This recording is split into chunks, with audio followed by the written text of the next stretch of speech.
karena tujuan akhir tentu saja ada pada ruang-ruang kelas dan ruang-ruang rumah, atau bahkan juga alam bebas kalau pembelajaran sudah menuju ke kebun-kebun misalnya dalam kaitannya dengan P5. Untuk itu, terhadap semua ini, terima kasih saya sampaikan kepada Anda semua. Tadi saya memang agak sedikit ke kantor karena kaitannya dengan ada konsultasi ke Kementerian Dikbud untuk urusan P3K. Tetapi pada momen ini saya sampaikan begini untuk Anda ketahui. Secara pemetaan memang kita sudah petakan, tetapi usulan misalnya P3K kita juga ada yang mental, tidak bisa masuk hanya karena bacaan dari BKN itu ASN yang ada di sekolah negeri. Maka kalau kita perbandingan ASN P3K, ASN guru di sekolah di floating, itu dia sudah surplus. Jadi tentu saja ini tantangan kita yang selalu kami komunikasikan. Surplusnya karena perbandingan guru ASN dengan sekolah negeri.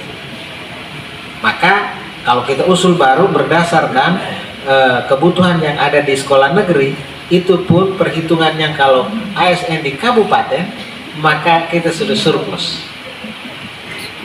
Begitu saudaraku. Ini saya mesti harus bilang dalam setiap kesempatan manakala kita berdiskusi soal itu. Ini namanya kebijakan. Jadi kita jalani dulu sambil kita berkomunikasi bersama. Tetapi intinya bahwa Anda harus meningkatkan diri karena anak-anak sedang menunggu. Saya selalu punya bahasa begitu, mereka sedang menunggu. Dan tadi bilang waktu saya untuk mereka kurang, tadi saya dengar, dan lain-lain.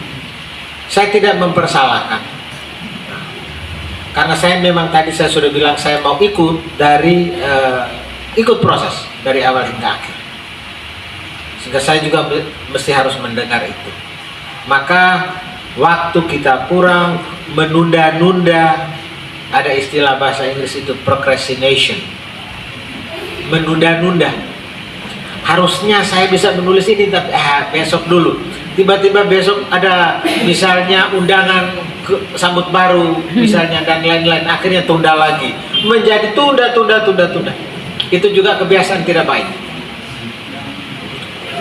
Umumnya ruang-ruang kelas tadi sama, maksudnya rata-rata sama, punya tantangan-tantangan para guruku.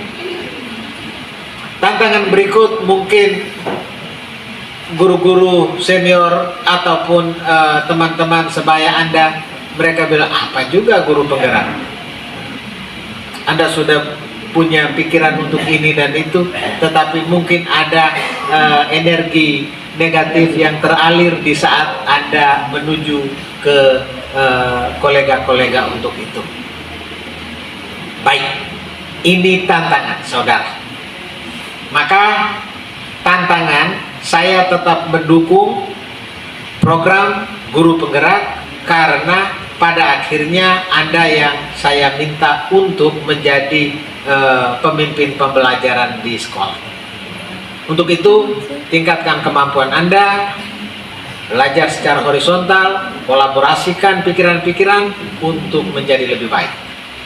Saya minta untuk juga sekolah penggerak, apalagi sekolah penggerak bersatu halaman, artinya di situ ada SD, ada SMP misalnya, maka saya bilang sekolah penggerak satu halaman tadi, bikin hal yang beda di situ, karena ada satu halaman, jadi Anda bisa rencanakan kegiatan secara kolaboratif. Karena kita omong kolaborasi, tapi balik di sekolah juga yang begitu itu juga susah untuk kita buat, maka mari kita renung untuk kita segera buat pula. Saya tunggu sebetulnya Dan khusus untuk kesibukan-kesibukan dalam sekolah dan juga menjalani program ini, saya hanya mau titip pesan begini: lakukan pembelajaran dengan pola flip classroom. Ya, jadi classroom terbalik. Maka manfaatkan media-media, WA group dan lain-lain. Saya kalau tidak mengajar, maka saya sudah bilang mahasiswa saya bilang besok saya tidak mengajar. Kemudian yang saya titip adalah PowerPoint yang saya sudah bikin dengan juga penjelasan saya seiring dengan tayangan PowerPoint itu.